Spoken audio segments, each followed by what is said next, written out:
Get your stinking rat out. It's late night large. Welcome to the show that never misses an opportunity to rub your face in the mess you just made. Late Night Large. Making it clear you haven't given enough is me, Aaron Bliss. And acknowledging he's also been bollocks, but taking no personal responsibility at all, is Mike Large. Yeah. Hello. Acknowledging I've been bollocks, but not taking personal responsibility. I know, right? It seems like kind of cognitive dissonance, but somehow you manage it, Mike, time and again. What can I say? It's a gift. Well, it definitely is a gift. It's a gift of something. And first of all, listeners, watchers, thank you for listening. If you are listening, this means you, at the time of listening, have still currently survived COVID. You're still here. You're in the land of the living. Well done, you. So hopefully this show will be adequate reward for still being on the mortal coil. And we shall try and live up to the lofty standards of all of the tasty oral delicacies of life. And of course, what we do on Lockdown Large is we talk about the social fabric. We talk about all the little things that affect us related to lockdown. When's it ending? How soon it's ending? How much of it has ended? How have we changed? What kind of fuck ups have the government made this week? So this week is no different, but this week is different in a way because this has been the first full week, Mike, of the new liberties that we've been allowed. So we've had at least a week now of indoor bars being open, pubs and bars, gyms allowed to meet up, 2 families indoors, isn't it? 30 people at an event, these kind of things. Have you been enjoying the new freedoms much? A little bit.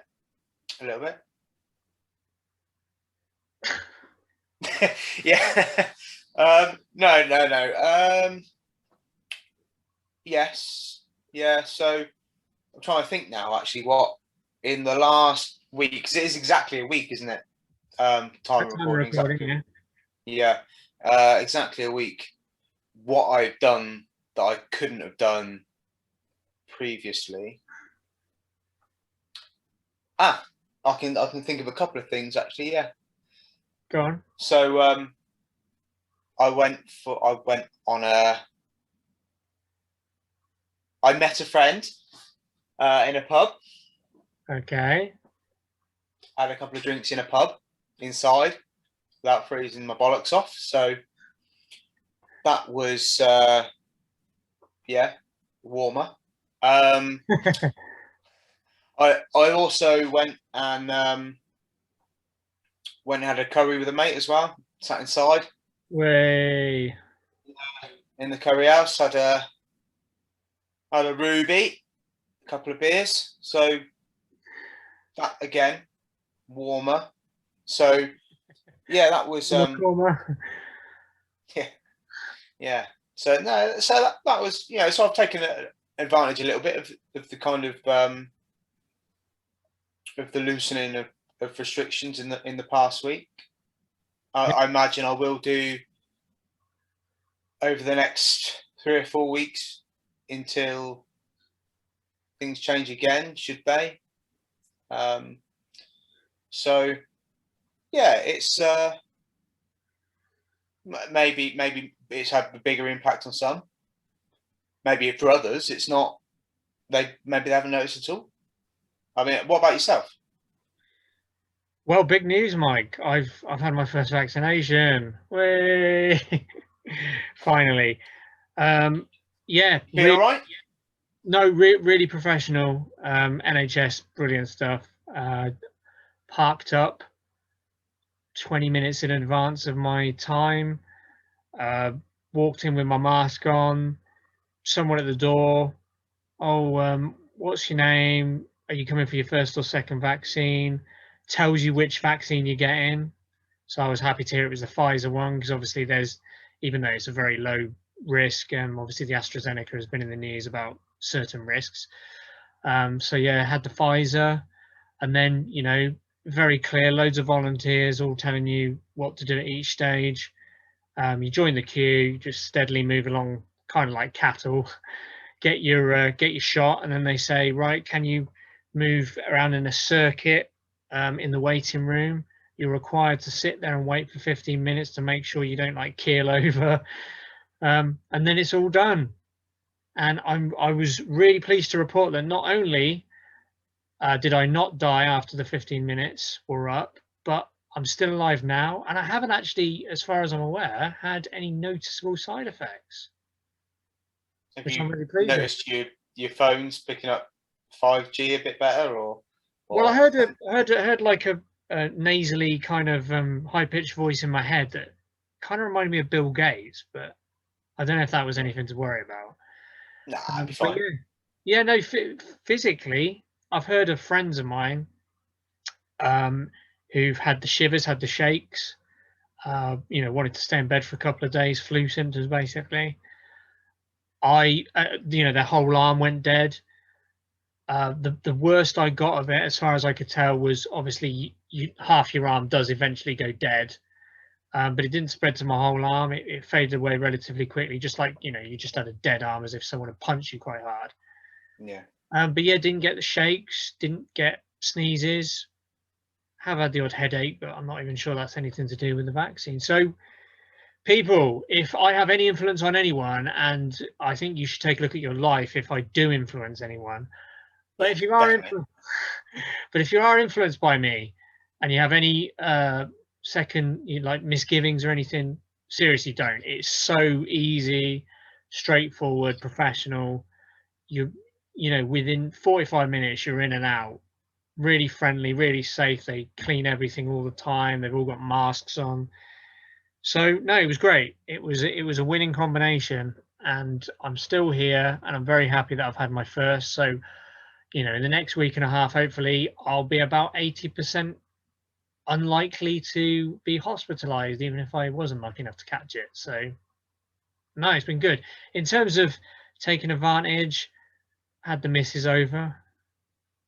So, yeah, wink, wink. So, you know, that's always it's good to get that out of your system. Yeah.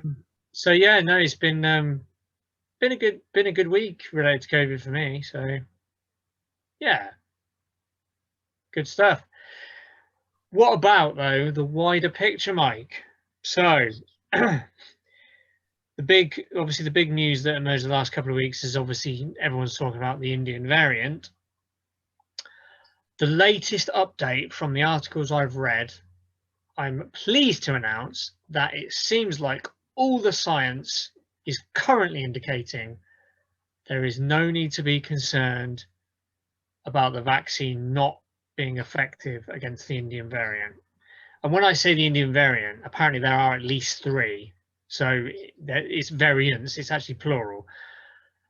But at the moment, and by the way, this isn't taken as 100% because they're still doing tests, but at the moment, there's nothing to suggest that the vaccines would not be effective against these as well. So that is really good news, because obviously that would have been dire news if that wasn't the case, because it could have potentially set us back to square one. So good news, everyone. So the Indian variant is still something to worry about, but it's not something to get into panic stations about. They're still doing tests. They're still isolating communities where they've seen the transmission. They're trying to test and quarantine anyone who has it. We've finally got better at doing that kind of thing.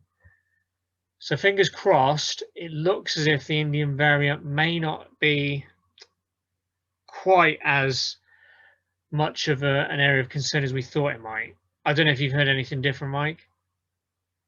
No, I've heard much the same, which, yeah, I agree. It's encouraging, because it was a bit squeaky bum time, wasn't it? When it was like, oh, this is variant, and then all of a sudden the variant's made it over here, and you're thinking, oh, fuck. Please, no. Just like we knew it would after the dithering again over closing the borders. Yeah, so was it a massive surprise that it made it over here? No. Should it have been? Probably. but ultimately no, and we all know why. The real kind of, like you said, the real kind of say positive. It seems strange saying positive from it, but is that it doesn't. There's no signs to suggest that it needs to put us back at all, let alone to kind of right back to step one. So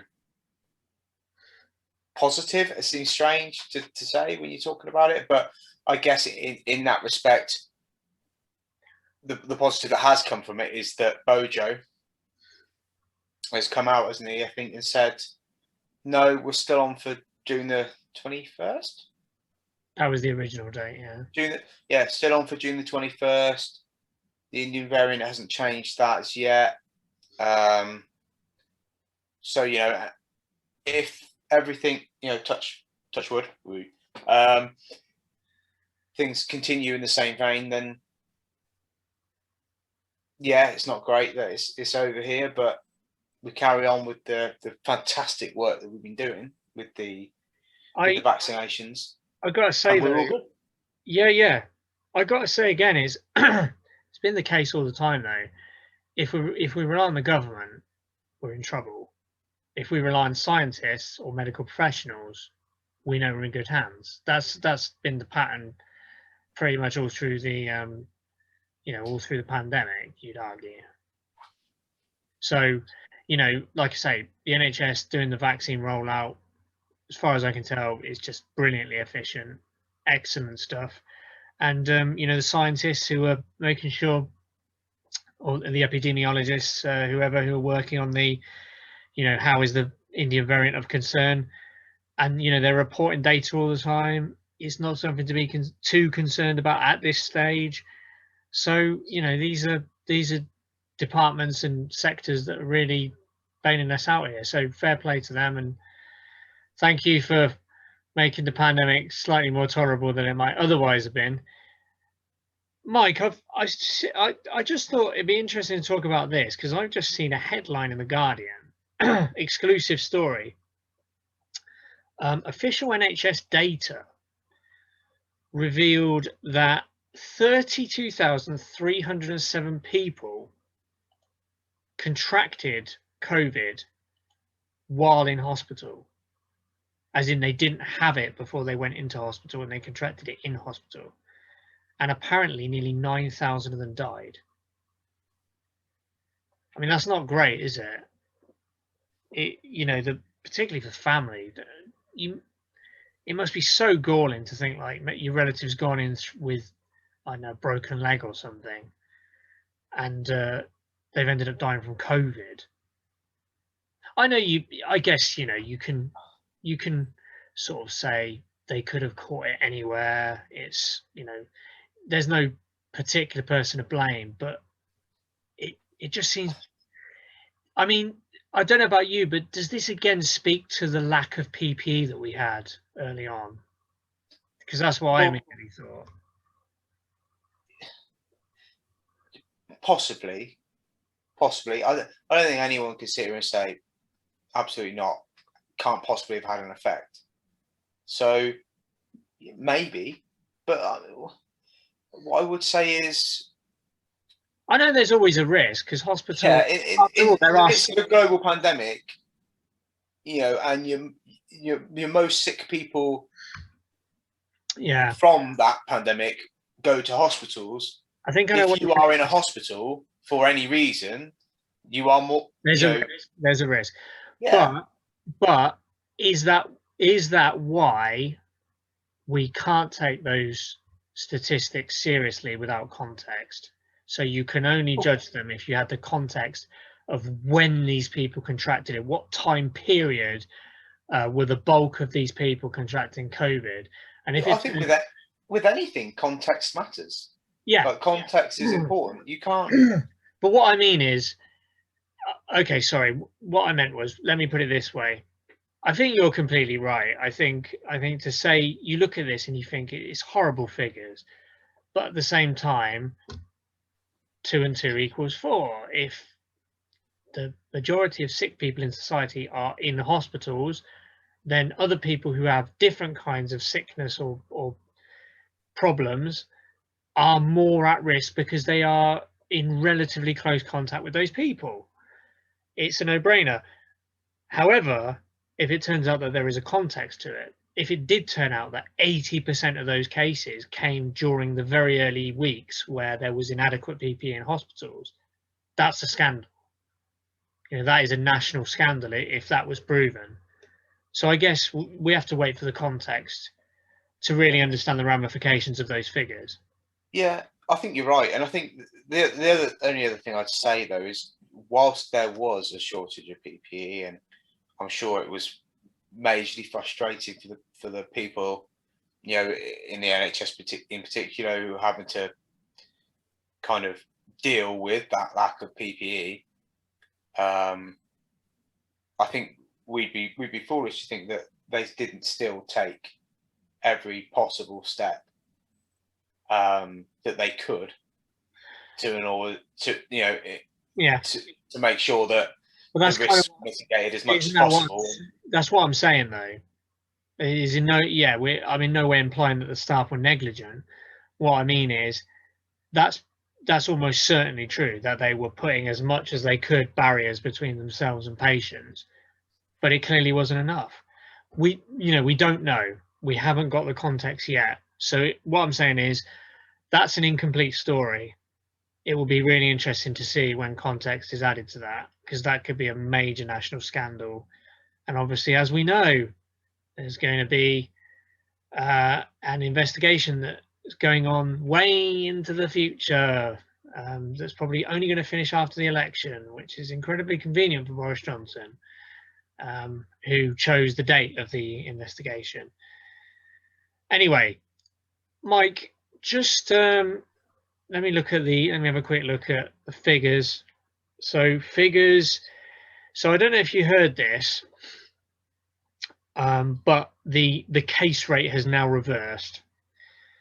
So that's the bad news. The bad news is, although deaths and hospital admissions are consistently down, the trend has been down for some time now, and it hasn't reversed. The one thing that has reversed is case numbers, and as we know, that's mainly probably driven by the Indian variant. So those case numbers are almost entirely, I would imagine, down to that mini explosion of this new variant.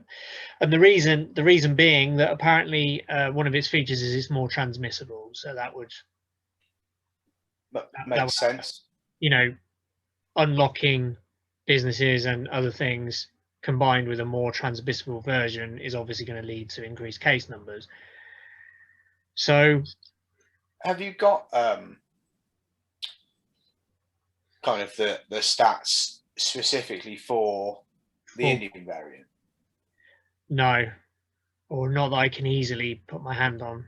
No, fair enough. I didn't know if you looked at that, because that'd be interesting to see, or perhaps at the end see what impact it actually did have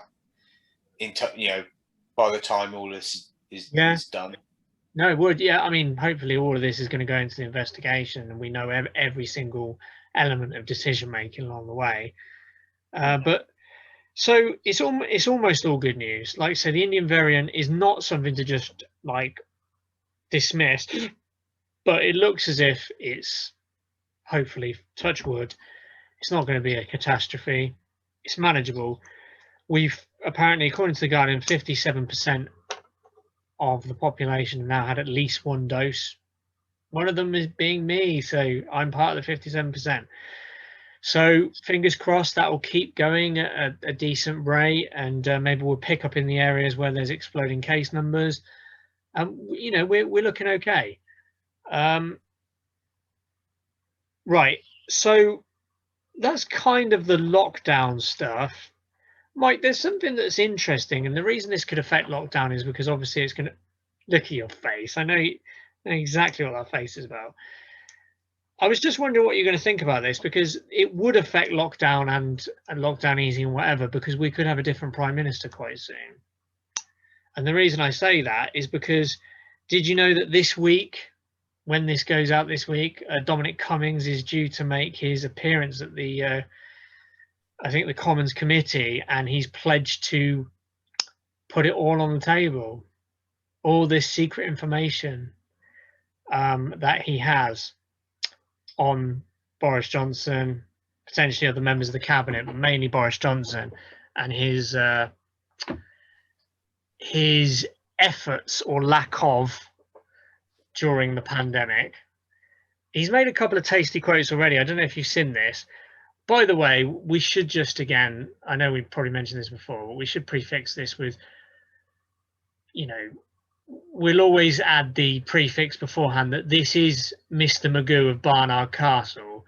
So he's not the man with the most credibility in the world. And as we saw from that interview he did in the Rose Garden, he's quite happy sat shamelessly lying to camera for half an hour, whatever, however long that press conference was. So this is the problem, is he's not exactly Captain Trustworthy. But to be fair, I would still probably take his word over Boris Johnson's. Now, that does not give much credibility to Dominic Cummings. It just says that Boris Johnson is the biggest liar I think I've ever known in my entire life. So he's made a couple of interesting comments. One of them was he's gone back. I mean, we've said it a number of times, herd immunity.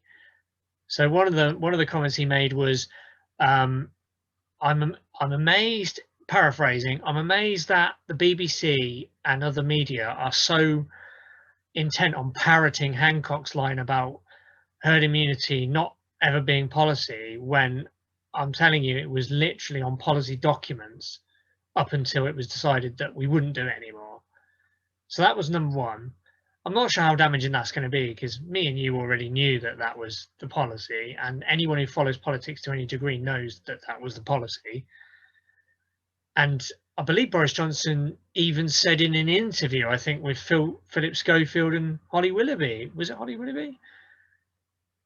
He even said on that he was describing how herd immunity works. So he's literally been on TV saying that that was the policy they were going to use. So I'm not quite sure how damaging that's going to be. He's already used his "let the bodies pile high" comment, which we know was true, and Johnson's a massive cunt for saying it, but nothing he says seems to surprise any of his fan clubs, so that didn't affect him either.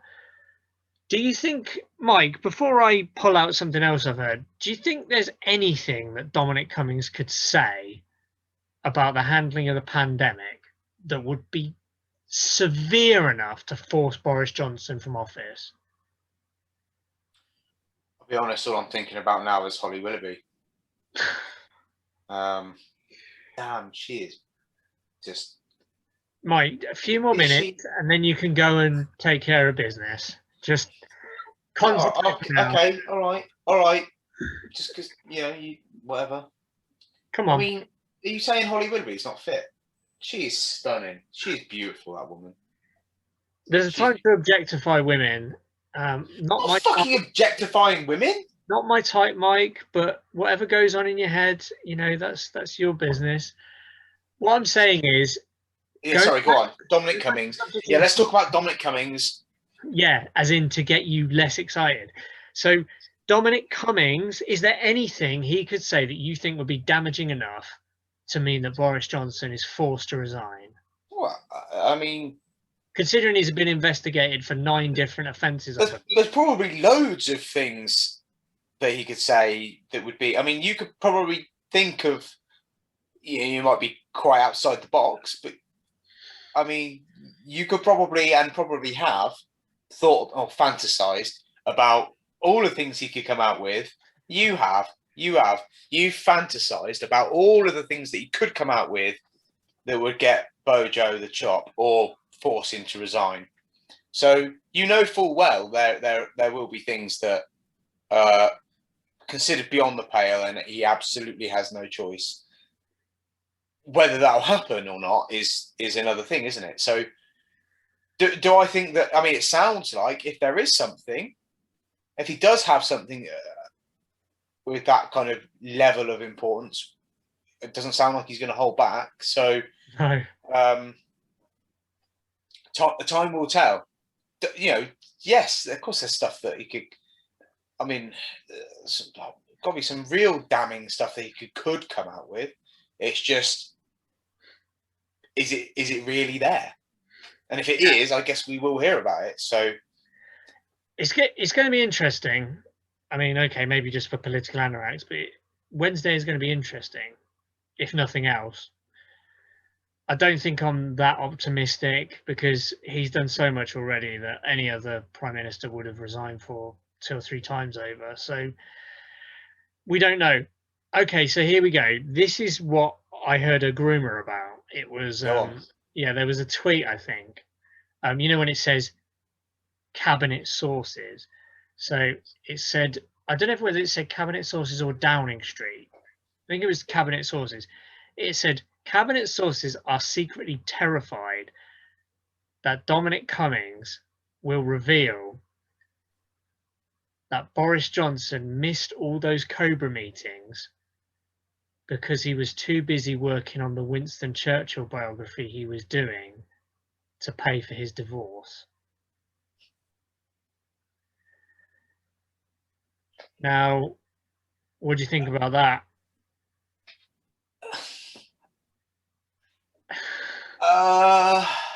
Doesn't exactly seem out of character, does it? It doesn't. That's the dangerous thing, and particularly members of your own cabinet worried that would come out suggests that either they've heard that or they know he's capable of that. Who tweeted this? Oh, it was just, I think it was a political. Yeah, I probably should have remembered who it was. It went round. It went round the like political bit of Instagram, and I forgot to check who had posted the tweet.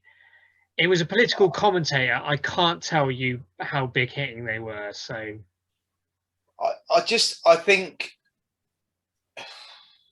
How would you prove that? It's a good point. It's a good point. The problem you have is it's easy to say that, but as we know, Johnson would literally say the sky is yellow. So he's such an accomplished liar. His body language doesn't even change when he lies anymore.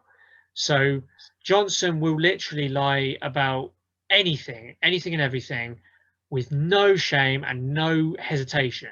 So if you say to him, Dominic Cummings has revealed that you missed those Cobra meetings because you were trying to make money to pay off your divorce. So he's saying you put the entire country at risk of all of these deaths, and time has proven you did cause those deaths because of you not taking seriously attending Cobra meetings, because you were doing something that affected only your personal life. Johnson could just say, well, it was pitiful. No, not true at all. And then it comes back to he said, she said kind of thing. Mm. How can you nail him down? I mean, I guess there would be a way of working out when his drafts were submitted for the Churchill biography, but even then, that's not a complete smoking gun. I mean, to be honest, I think it's quite unacceptable that Johnson missed those Cobra meetings for any reason. You know, even if the reason was because, I mean, originally, me and you, or at least I did, I thought the reason he missed them is just because he's bone idle, because he was basically masturbating over the fact that he'd won this majority and he was the greatest election winner in history, and he took like a massive extended holiday to celebrate. I thought that was why he missed those meetings, which I think is potentially worse. But for the general public, if that was to be proven, you know, what they reckon Cummings might have, I mean, that would be far more damaging. Do you remember exactly how many of them he missed? 4 Cobra meetings.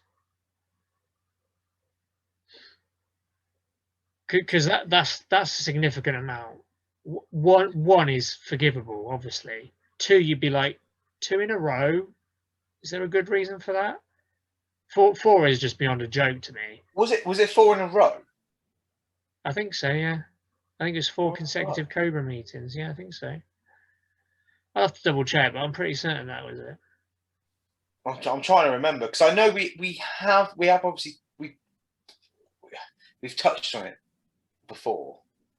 Yeah. Back, way back when, when he was actually missing them, no doubt we would have discussed it. I mean, sorry, I was wrong. It's 5 meetings. He missed 5. He did. Okay, hang on. I can't find the sort of, the bit I'm looking for, which is consecutive. Yeah, I mean, I don't know. It's difficult, isn't it? I mean, that's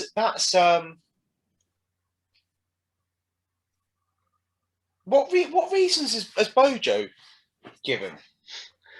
So hang on a minute. Here's a story that was published today in the Mirror. Boris Johnson denies missing 5 Cobra meetings because he was writing his book on. Sorry, it wasn't his one on church. It was on Shakespeare. The Prime Minister's spokesman insisted the book was not the reason he missed 5 crucial COVID meetings last year. Oh yeah, sorry, yeah. This year, the year just flew by. Yeah. So yeah, in 2020, he's not. So aware... what? Hang on. Let me see if it has a quote. The Prime Minister skipped the Cobra summits on the pandemic last year until he chaired his first only on the 2nd of March 2020. In that time, he spent a lengthy period hiding from public view at Grace and Favour residence Chevening while the virus crept into Britain. He also spent a weekend in Chequers with Carrie Simons, where they announced their engagement. Claims emerged yesterday that Dominic Cummings will accuse the PM of needing to deliver the book to fund his divorce. But as we've already said, of course, Johnson just denies it. And I'm not even sure if he's given a good reason to deny it.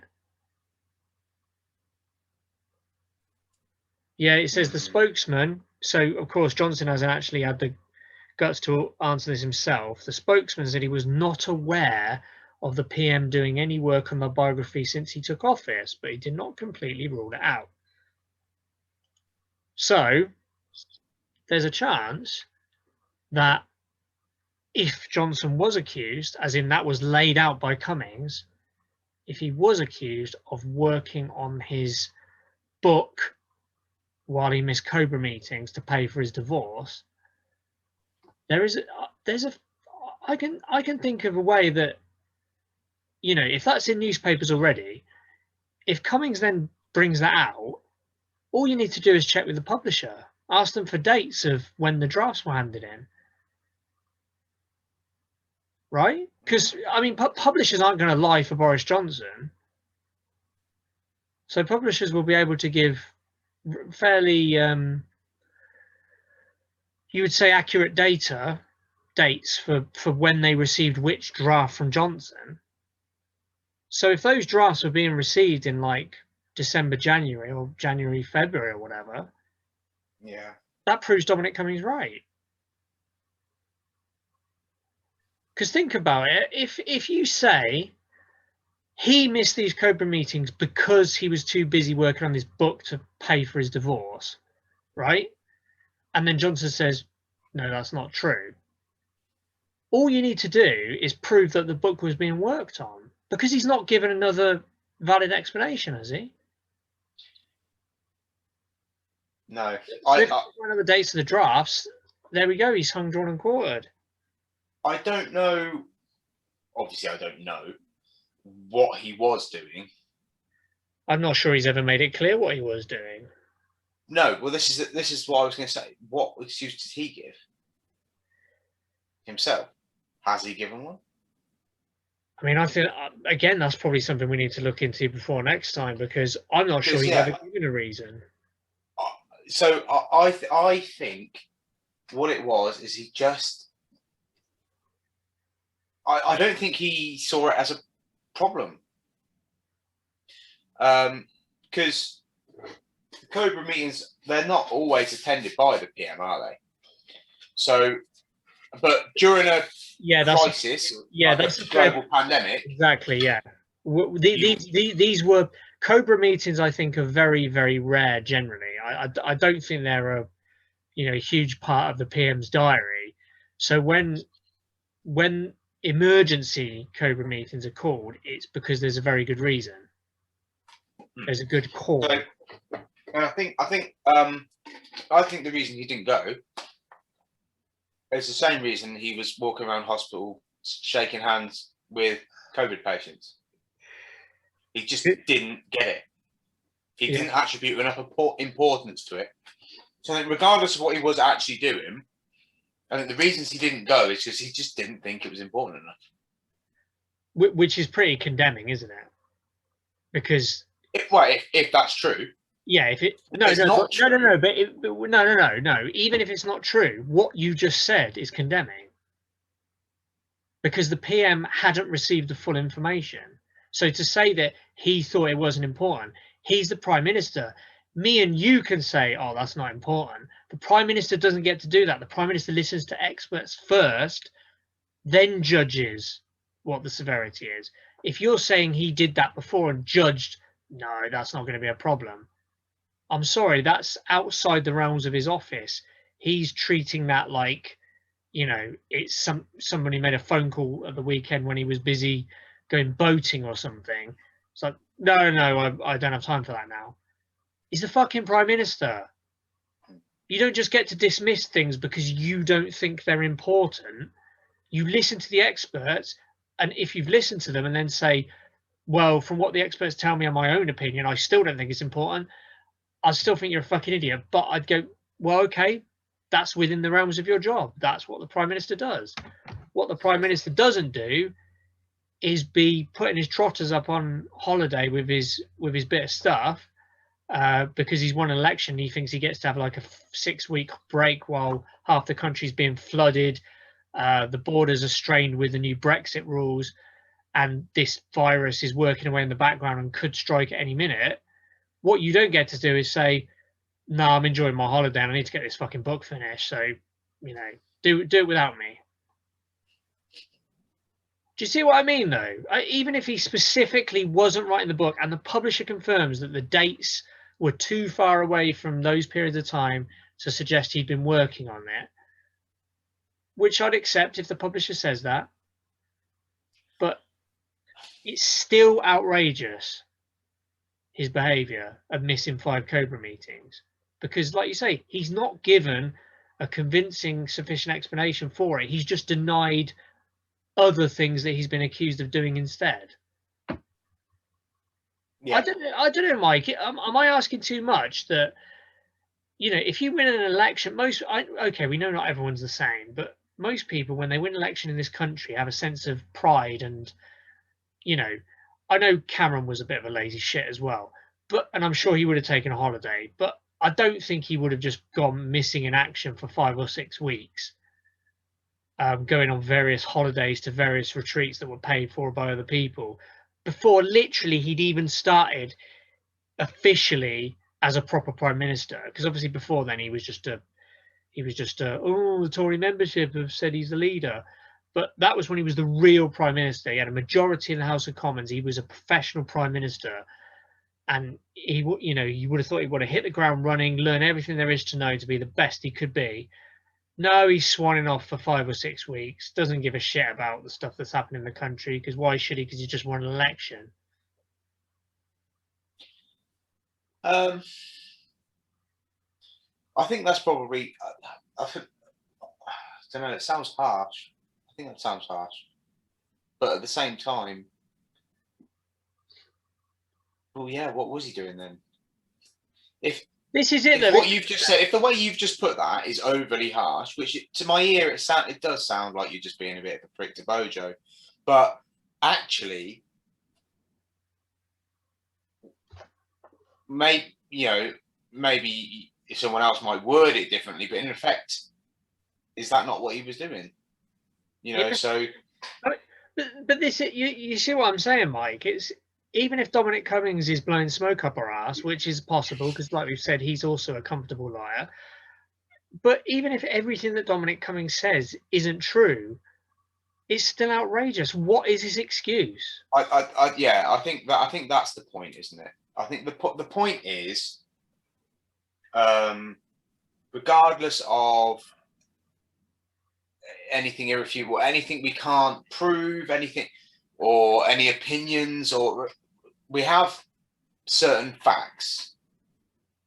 There are facts available to us, and some of those facts, to my knowledge, haven't necessarily been explained away, but there doesn't seem to be a good reason. You know, the five Cobra means. That is fact. Now you can say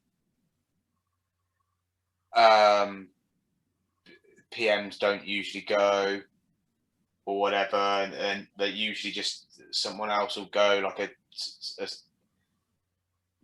senior advisor or someone like that, or someone would go in their stead to normal Cobra meetings or whatever. Not that I guess they are that normal. I don't know, but and I think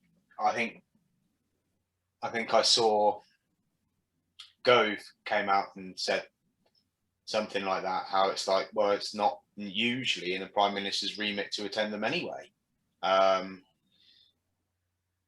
So, you know, you can say that, and you can say, I don't know, maybe there was X, Y, Z going on, and he just, I don't know, maybe there's things in his personal life that we don't know about. Like, all I do know is when you're talking about something like the severity, and I know he doesn't have a crystal ball, and hindsight's a wonderful thing. You can go, oh, look how catastrophic this was across the globe. It wasn't at the time. Yes, okay, that's extremely short-sighted at the time to not maybe pay it enough credit, or not kind of take it as seriously as we would have hoped that he would have. And we know that he didn't. We know that he didn't for the shit he was coming out with at the start and the dumb stuff he was doing. I use again the example of boasting about going around and shaking people's hands in hospitals with COVID. Yeah. Just like fucking thick, to be honest. You know, and would he have done that had he been at those Cobra meetings? Like, yeah, no, that's a good point. So he did. I mean, he obviously didn't pay it enough importance at what would have been a crucial time to do so. He did. But what we don't have are the facts as to why.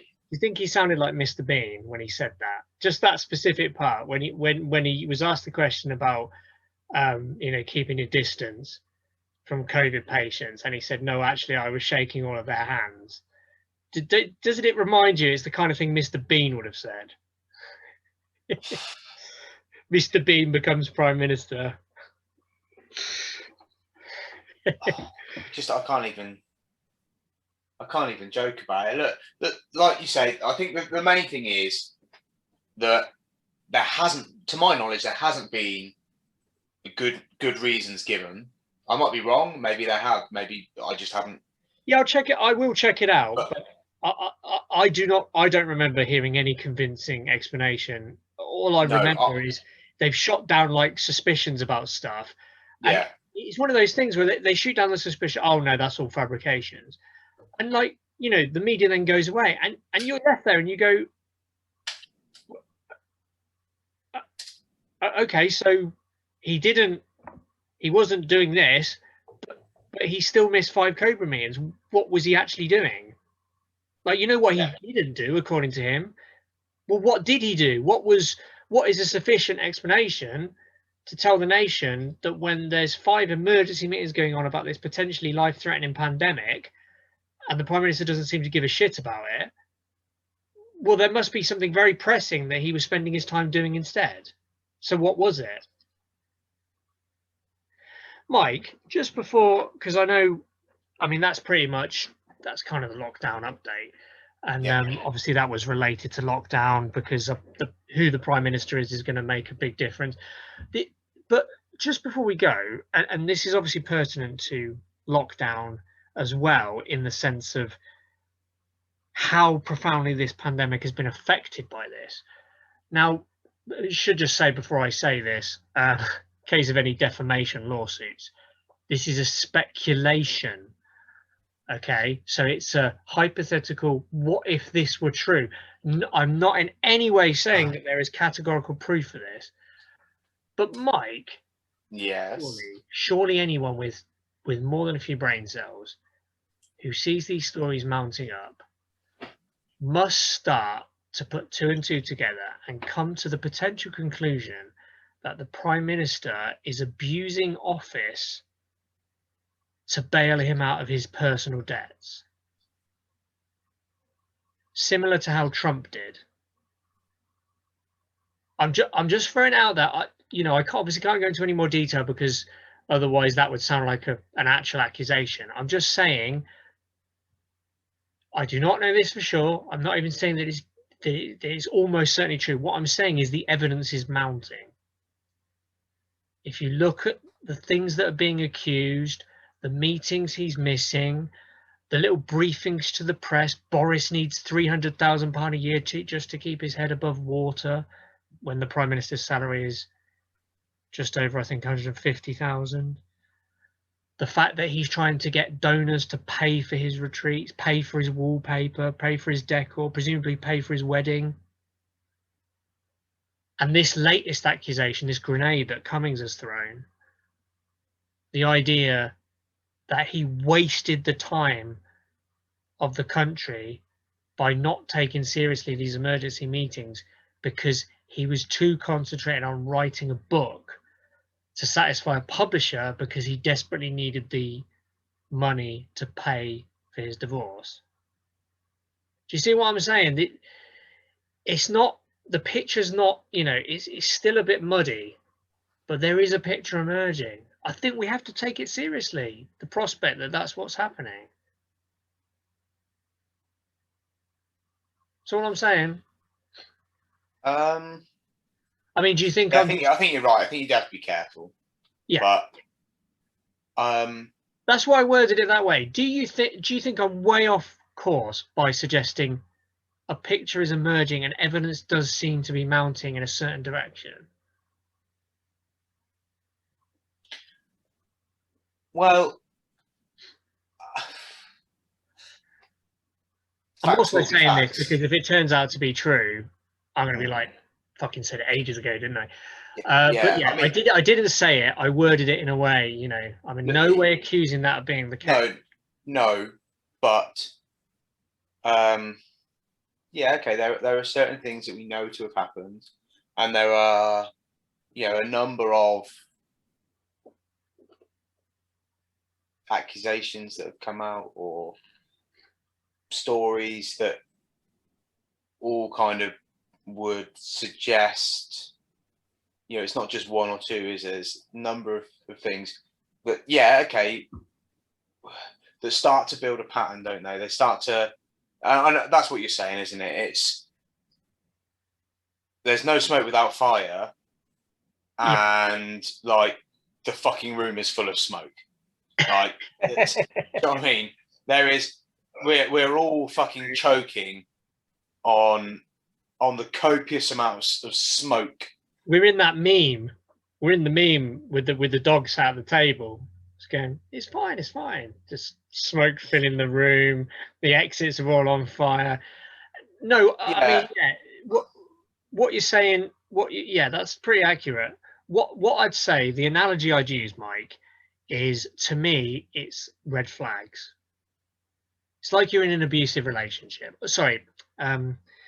Say you have a friend who you suspect is in an abusive relationship, right? Yeah. It's similar to that. You can't knock on their door, walk in their house and say to their partner, you're a cunt, you've been slapping her around. You can't do that. You know you can't do that. But you notice in body language when they're together, you notice that she flinches a lot when he tries to put his arm on her. You notice that he kind of gets a flaring of his nostrils and stuff when he loses temper very quickly. You know, he pinches her arm tighter than you normally would expect. Do you know what I mean? Just as you start to build up a picture, it's red flags. You still can't call the police or burst into his house and accuse him of doing it. It's just that it's building a worrying picture. I guess. Sorry, was that a bit dark for an analogy? Yeah, probably needlessly so. But I'm sorry, I didn't mean to. Anything else. But yeah, no. I know what you mean. Yeah, I guess. Well, it's exactly like we just said, isn't it? You know. Okay, so we may not ever know if some of the things that have been said are strictly true. And but when there's that many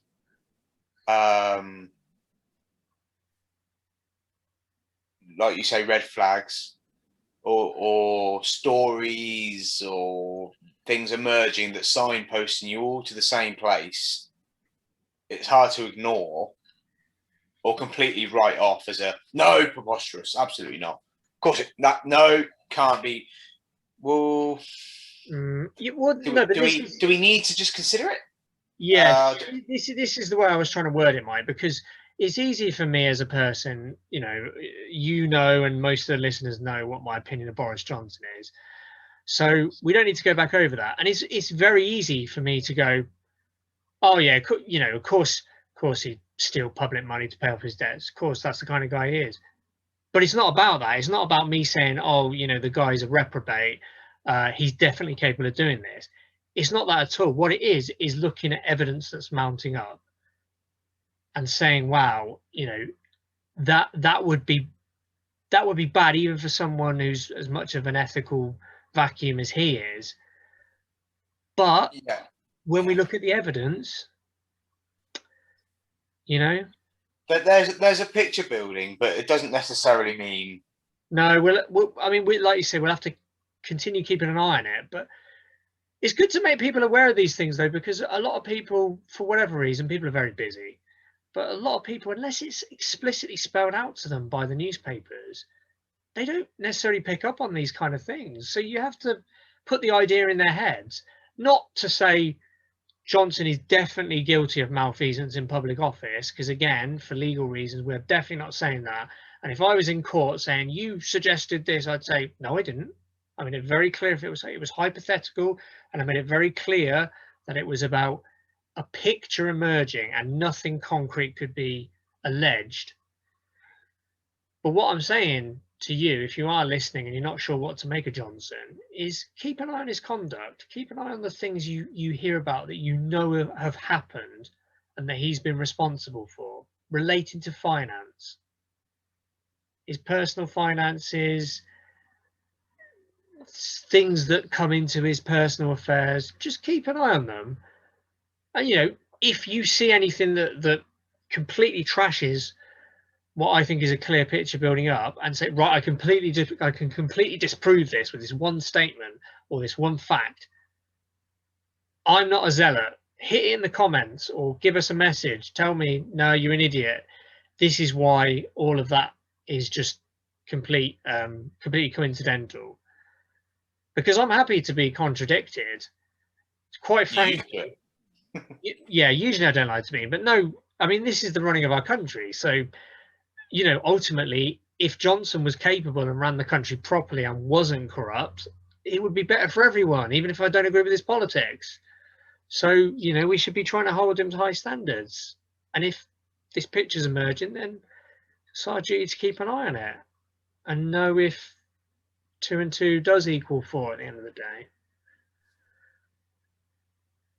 Anything to add, Mike, before we? No, I think we've talked that to death.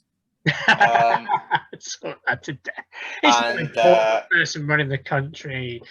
Just might as well have been talking about the Kardashians. Oh, can we? I thought you might. Oh no, it's fucking start. Couldn't even name them all. The show's over now, so who cares? Fuck them. I mean, oh. I knew you'd have to add that. But yeah, no, I don't think so.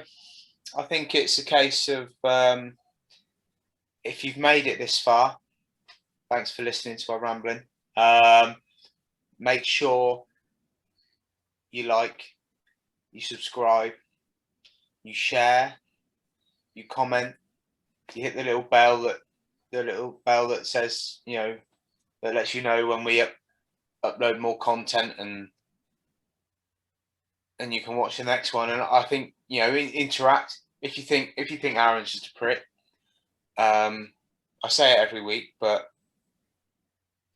you know, I don't see enough digging him out going on. Yeah. Did you? So don't leave it just to me on here. Did you see, Mike, last week? Did you see that your sister commented under our last video? I mean, yeah, I'm gonna give a shout out. So appreciate that, Taz. Taz, thank you for the large love. But one of the statements that she made didn't ring true to me at all, I'm afraid. She said she'd been taking advantage of her new freedoms, and she was looking forward to having her brother around for dinner when he's able to make it. And I was just like, Tash, don't mug me off. Don't try and tell me that Mike Large is given an invite to come to dinner and has second thoughts about it. That just doesn't. So please, come on. Are you looking forward to that? Are you looking forward to having the food eaten off yours and your children's plate? There's not enough to go round. The kids are just there like, you're like, right, anyone for seconds? Wait, can I have some food? No. Oliver Twist, yeah. Funny stuff. So yeah, don't listen to Mike, but please, if you have enjoyed it, please give us a like or a comment, and maybe share it to someone who might like it. You know what? If you enjoy listening to our bollocks, then thank you, and stick on a few more of our videos. If you don't enjoy it, then stick us on before you go to bed, and we can send you to sleep. It's win-win. Either way, come on. You know, you've got between us with a complete package. So you've got the pretty face and the foul words of Mike Large, and the pretty words and the foul face of Aaron Bliss. So, and on that note, we've got it going on. We tick all the boxes. Yeah, we will grow. Hopefully, we'll grow everyone next week. We'll see you there. And until then, stay safe.